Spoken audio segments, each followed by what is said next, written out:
Welcome to the rest day of Race the World. We're just outside Austin, Texas, and we've had a fantastic 3 days racing since I last spoke to you.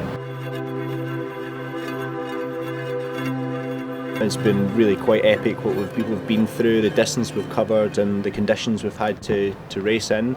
It all started from Silver City last time I spoke to you, where we went up and over the Emery Pass, which was one of the high points of the race at 2,500 metres, where we had an awful lot of rain. It was really hard to see the riders.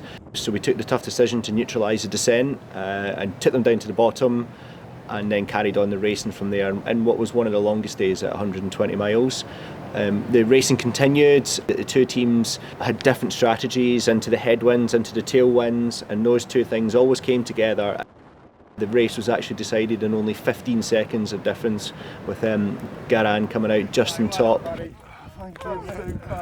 The next day we then had a huge transfer across western Texas, and I think everyone's really starting to understand, just the vastness of this country.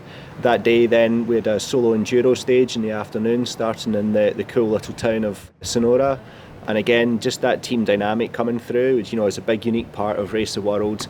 The way it hit home for me was right at the finish. The riders were coming across the line, they were really knackered, they put in such a big effort, but then they were straight back up and cheering in their teammates because they knew that everybody's time counted. And to me that was a really kind of special, unique moment.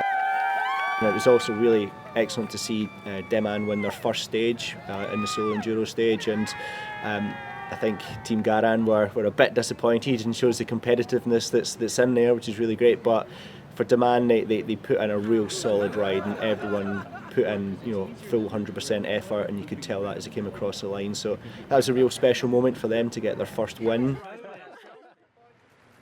We then stayed in Junction that night, and it was a real kind of change in environment. It became a lot more humid. That day on Friday was again a 120 mile stage, and it started almost from the beginning in rain and not an inch of flat the whole way along, and the riders done absolutely amazing riding the whole way, delivering their team strategies.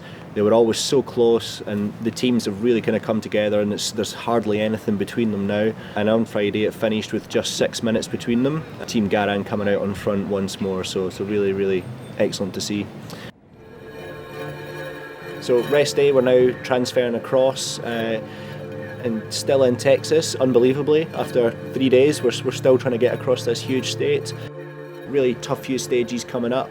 Lots to still to race for as we move towards Miami. Keep up to date with it at racetheworldcycling.com. Follow us on Facebook, Twitter, Instagram, or give us a call.